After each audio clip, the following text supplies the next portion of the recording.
everyone, and welcome to She Plays Games.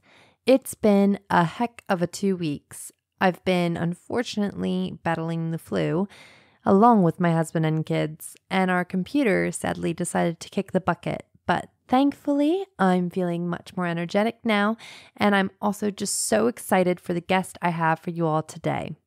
In today's episode, I, Lauren, am talking with one of the women featured on Forbes' 2020 30 Under 30 in Games list, Lauren Gaba Flanagan. Lauren is one of the founders of Theorycraft, a creative and strategic advisory firm for brands who want to reach out and connect with gaming and esports fans. However, she wasn't always in the gaming scene. Before creating Theorycraft, Lauren was doing creative marketing for a variety of brands like Burberry and Canada Goose. It wasn't until she had the courage to ask her boss about possibly branching out into esports that she was able to combine her love of games with the work that she did. I really hope that you enjoy Lauren's story, and if you enjoy what I do, please consider taking the time to rate my show and subscribe on iTunes. This is episode 13 of She Plays Games.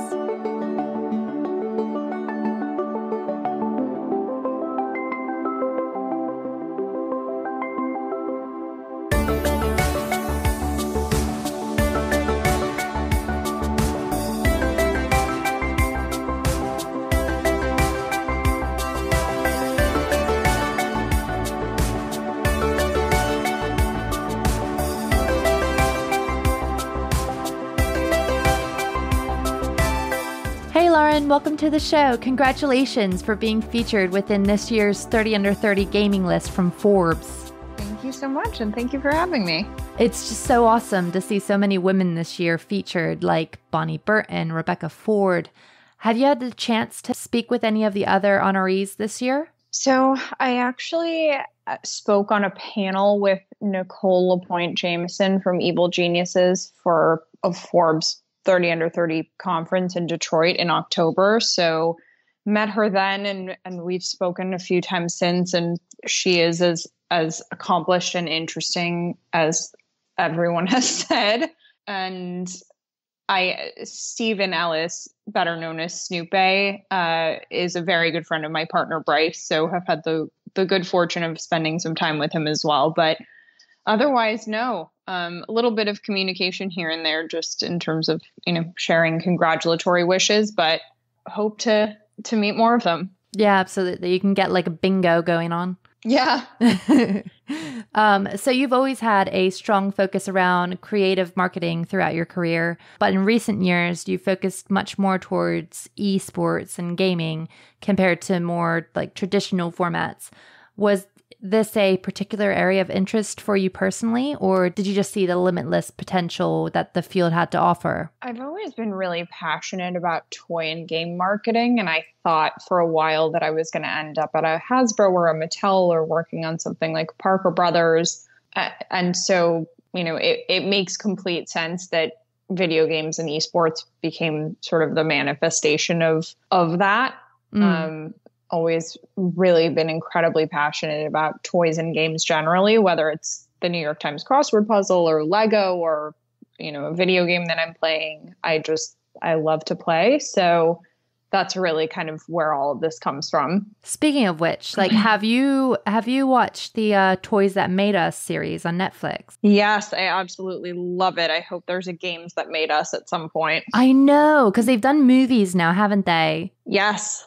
It would be so cool if they did a games one. Yeah, I hope that I'm sure someone somewhere is working on it as I know. Speak. It just makes a lot of sense. But what games do you think that they should which games? Because obviously they had like the big ones with Hasbro and, they had like Barbie and the Star Wars toys and all that stuff. But which games do you think that they would feature? This is a conversation I have with folks a lot, actually, in terms of what are the most influential video games of all time. I think there's a whole generation of folks that came before us that I feel like would be, the expectation would be, and, rightfully so, because these really are some of the most formative games ever.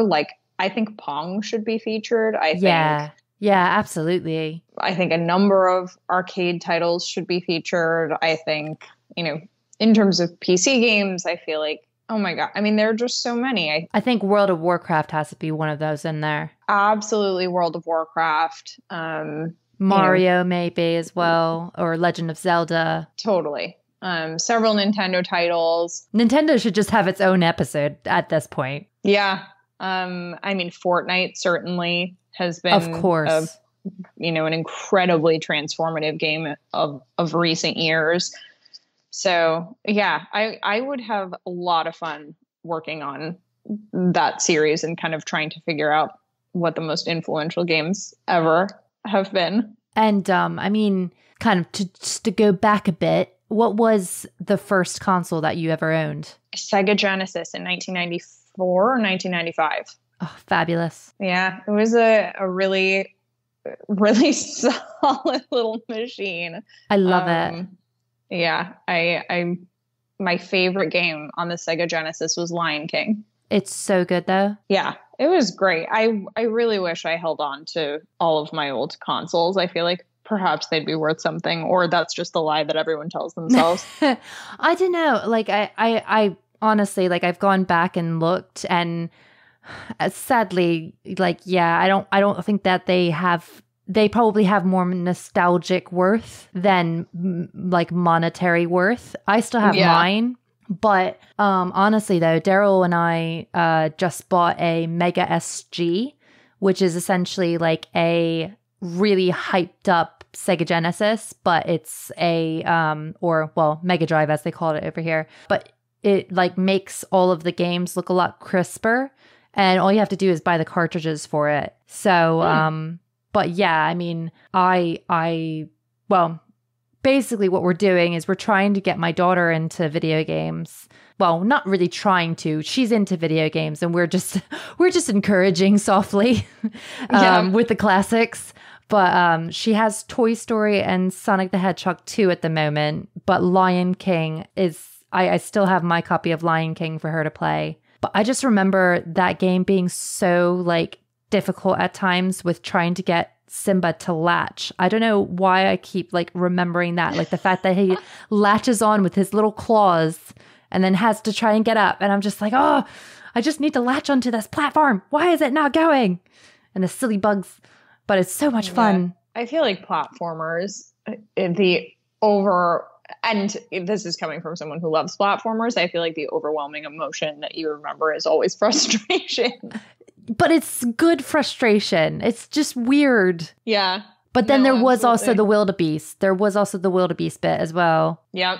But there's, such good memories with Sega Genesis. But then you mentioned in relation to your switch to esports that your boss was like really supportive of you switching, your boss at the time.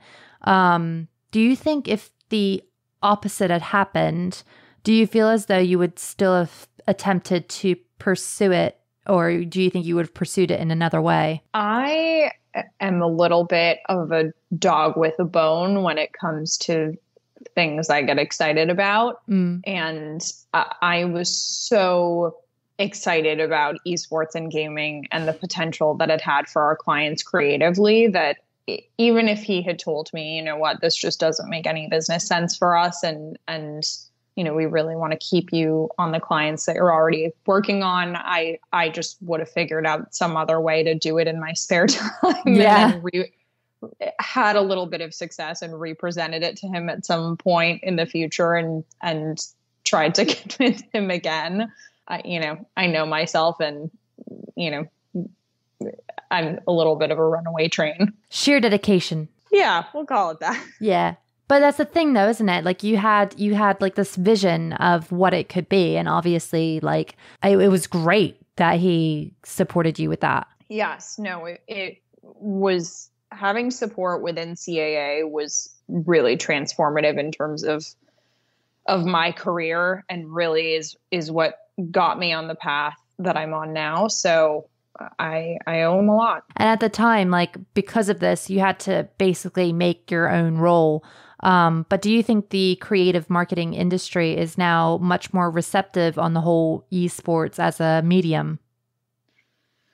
Yeah. I mean, it's really interesting as someone who is coming from pretty traditional advertising and, working in ad agencies, I'm very, very familiar with what all the big shops are up to. And almost all of them now are trying to claim esports as a specialty, hiring subject matter experts to, help them work in the space. And it's been very interesting for me to see the transformation in the last 12 to 18 months of the big agencies coming in and, and talking about esports and hiring against that and, really committing to it, which is great. Yeah. I mean, do you think that it's really making gaming like a legitimate thing as well? Because, I mean, still we're sort of fighting against people who are just a bit more closed-minded about gaming in general. Like, do you find that you're still like really proving things to sort of outsiders, or do you find that it's really, the message is really being sent out clearly now? I think the last couple of years have been transformative. When I first started pitching gaming and esports related creative to clients, there were a lot of questions in 2015 and there was a lot of hesitancy and, it was a very different time. I think now post Fortnite, honestly, you're starting to see, huge amount of mainstream attention, a lot of capital being infused into the space. And, it is a very, very different world from when I first started doing this and, much more acceptance both from the mainstream and also from major corporate partners and, the sponsorships that you're seeing come into the industry are certainly a reflection of that. You won't believe like how many times, a mom catches wind that I play games and they just say, oh yeah, my son or my daughter plays Fortnite. Like it's literally like every single one is just like, yep, my kid plays Fortnite. Do you play Fortnite? And I was just like, yeah. Yeah. It's been a powerful thing. Yeah, it's just crazy. And now like esports, after all of this, has pretty much become sort of ingrained in your life. And you've just launched Theorycraft, which you co-founded, that helps brands navigate the world of esports. But what do you think has been behind the notable rise in interest over the past 5 years? I mean, do you think it's as simple as gaining more access to watch through platforms like Twitch, YouTube, and Mixer? Or do you think it's something that's more deep-rooted? The brand strategist in me could probably sit here and do a whole podcast on this. Yeah.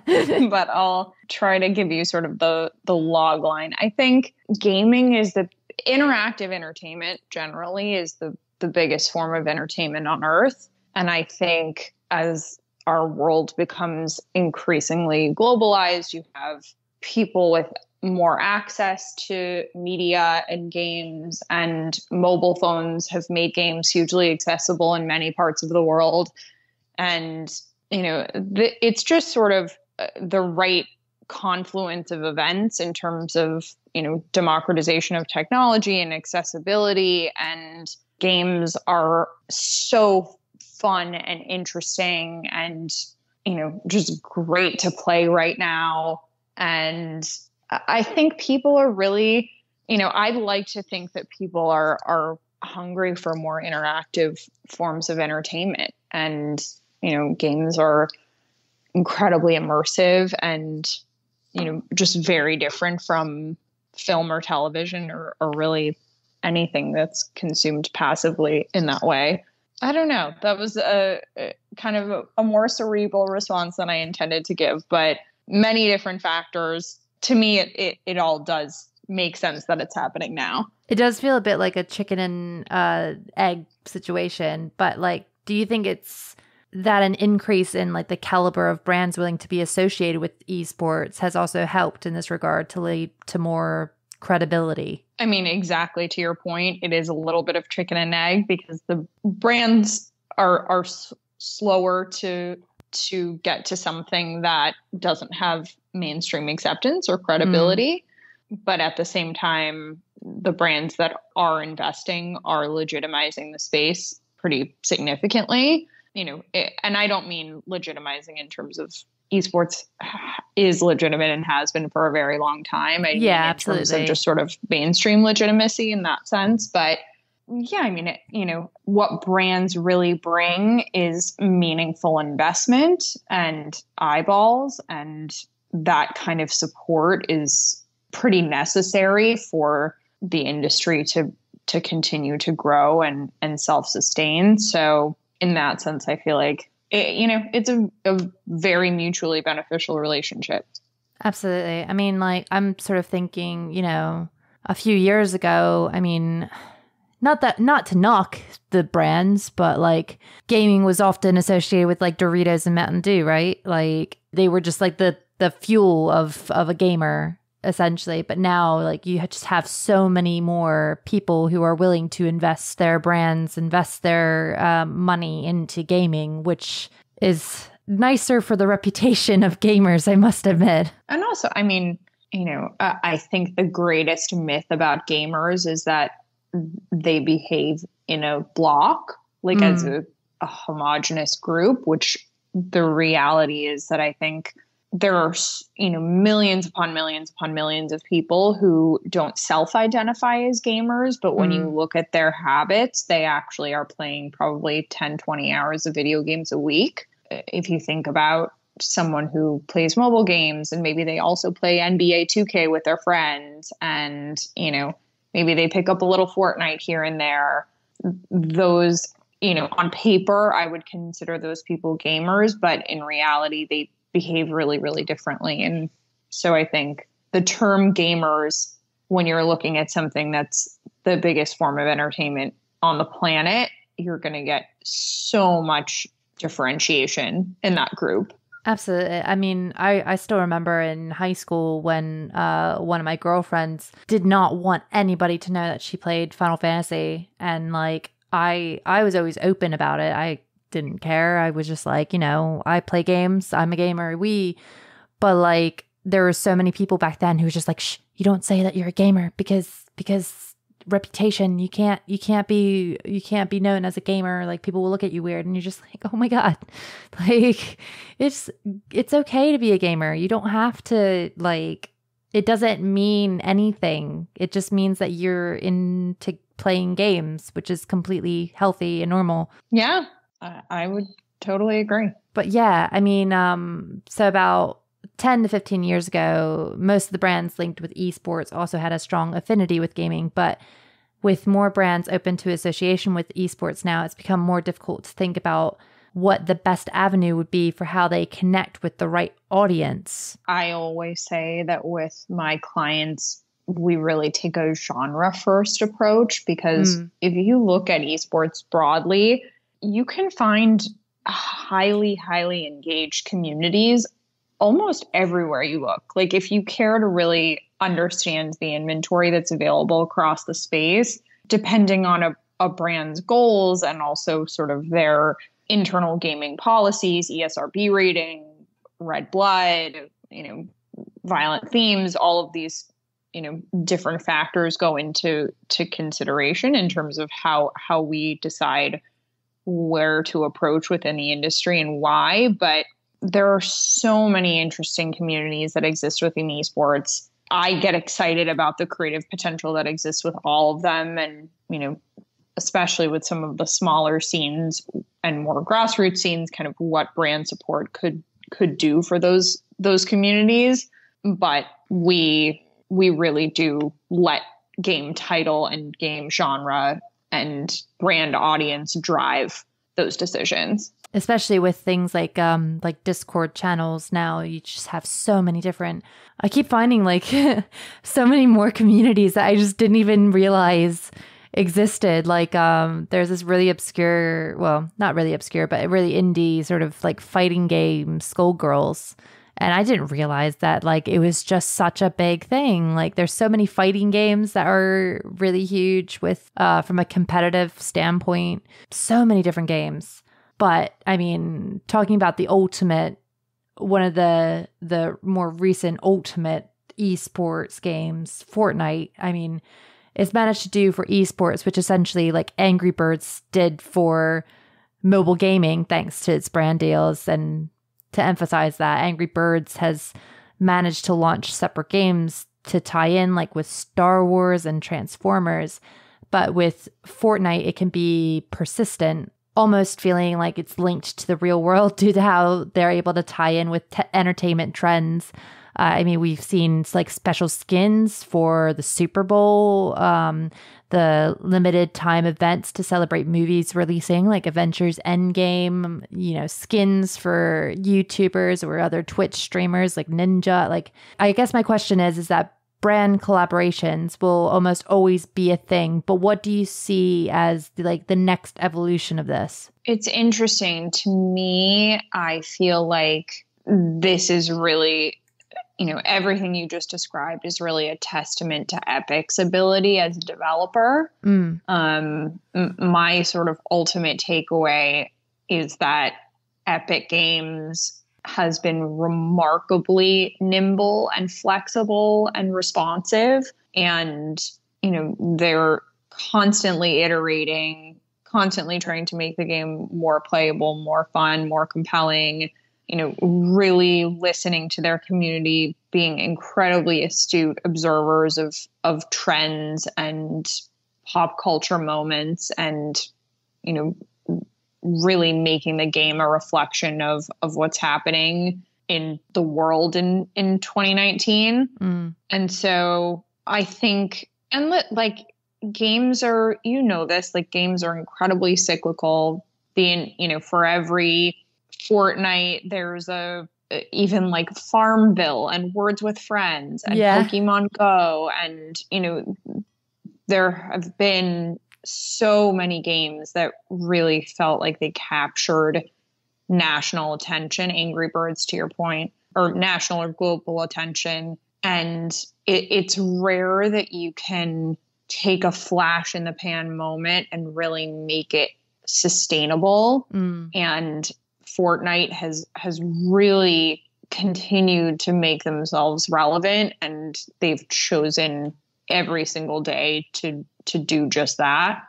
So, I think the next sort of title to do that, it's going to take the same level of care and attention from the developer and ability to execute on all of that remarkably fast, which is what Epic has done. Yeah, absolutely. And on that note, are there any games on the horizon that you think may be able to challenge or compete with current top tier esports games like Fortnite, League of Legends, Overwatch, and CSGO? I mean, my sincere hope is that Rocket League really becomes a meaningful challenger in terms of top tier esports. I think the game has every single aspect of it. It would make perfect sense for it to really become a meaningful, formidable competitor in terms of these top tier titles. It's such a great game. It's so fun to watch. It's incredibly brand safe.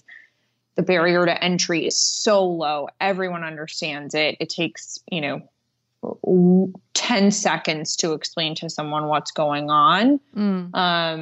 Which is so important. Yeah, absolutely. There's, it's remarkable what these folks are able to do on the professional side, and the mechanical ceiling is high. So it to me, Rocket League has every reason to become a top tier esport, and that's what I would like.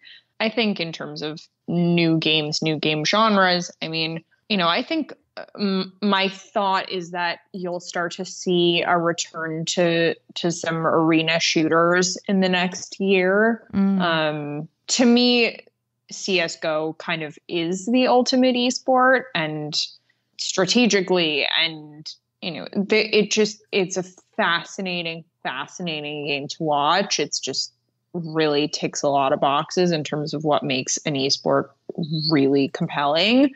So that's my thought. I would say I hope, fingers crossed, that Rocket League continues to do really well and rise, and I think you'll start to see arena shooters kind of paying homage to the Quake days and what an amazing esport that has been. And yeah.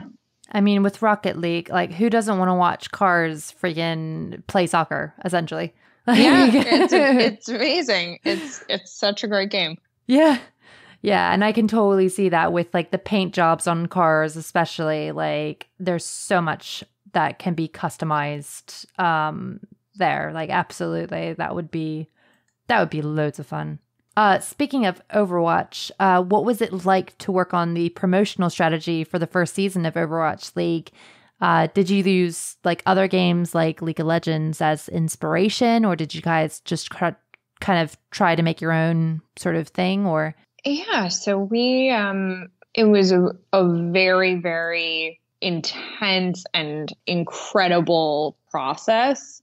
Working with Blizzard, was a dream come true for me, and working on something like Overwatch League, which at the time, was a historic moment for the industry. I think, I felt incredibly lucky to be able to do that. I think in terms of where we take inspiration, I mean, my group at CAA really was famous for our entertainment oriented solutions, and we really come at everything from a very different perspective, I think, than most traditional advertising agencies. So I think that was kind of the angle that we took. We worked with a really talented Academy Award-winning director for our campaign, and we took a very thoughtful approach to how we shot the players. It was much more documentary style. It was no crazy production. It was very straightforward, just, the players speaking openly and honestly, and they were beautifully lit, and it was in Blizzard Arena, and we sort of just kind of let the moment speak for itself. And with like stronger associated brands and coverage that's now spreading onto like ESPN and the BBC, I mean, it's clear that esports is really booming at the moment. It's very much penetrating like popular culture, but it feels like there's still like getting back to that a bit, a stigma sort of against gaming. Is this something that you sort of need to be conscious of at all when you're working with certain brands? We look at good brand strategists consider everything whenever you're working with someone. And what I mean by that is really when we're talking about working with brands or working with consumers, you have to look at everything that's happening in the entire world. Like, what's happening geopolitically makes people spend and behave differently than, like, there are so many things that go into informing decisions, and there's so much context and so much cultural information that you have to take in. So, of course, we're looking at what's happening. What is the mainstream media narrative around gaming? How are people talking about it? What's being said? What is accurate versus inaccurate? But where are the outlets that people are getting this kind of information? Are our clients reading them?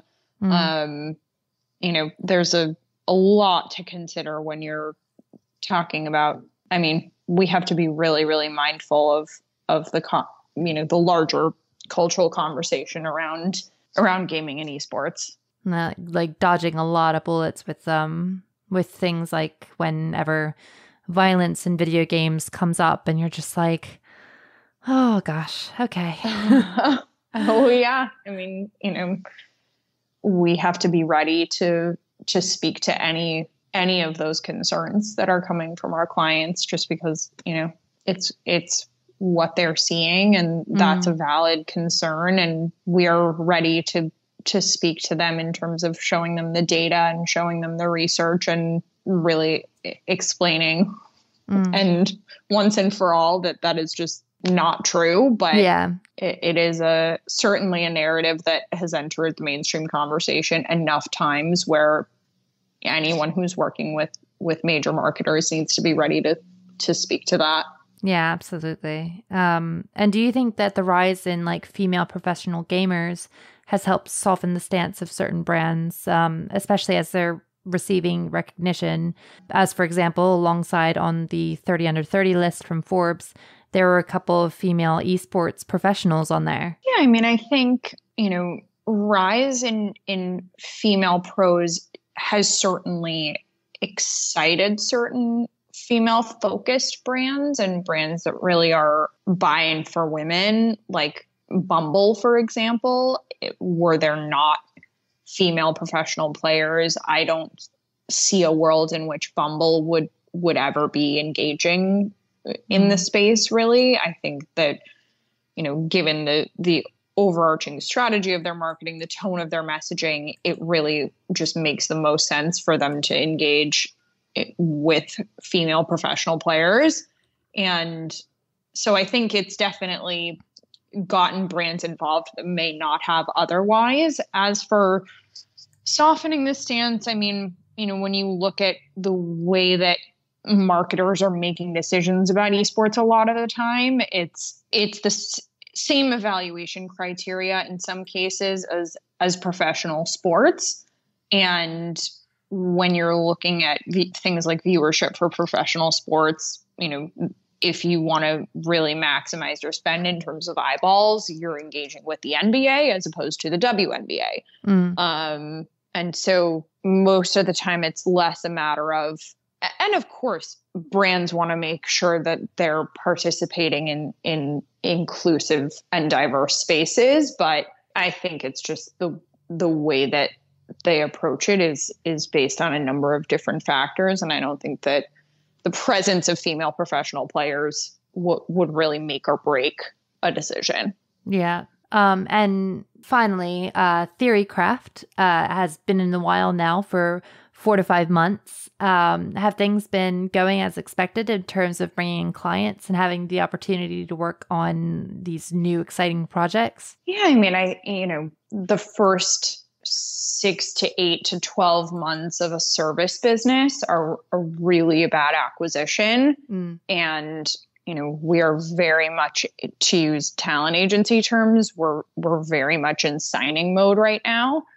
Toward the end of the year, I would like to see us with a really powerful roster of clients that we're meaningfully servicing. As of now, we've had the incredibly good fortune of working with some outstanding clients, and we're engaging with a couple of others at the moment that hopefully will have some work in market by the end of the year that we're really excited about. So, starting a service business is challenging, but we're well equipped to do it. And I'm proud of where we're at 5 months into it.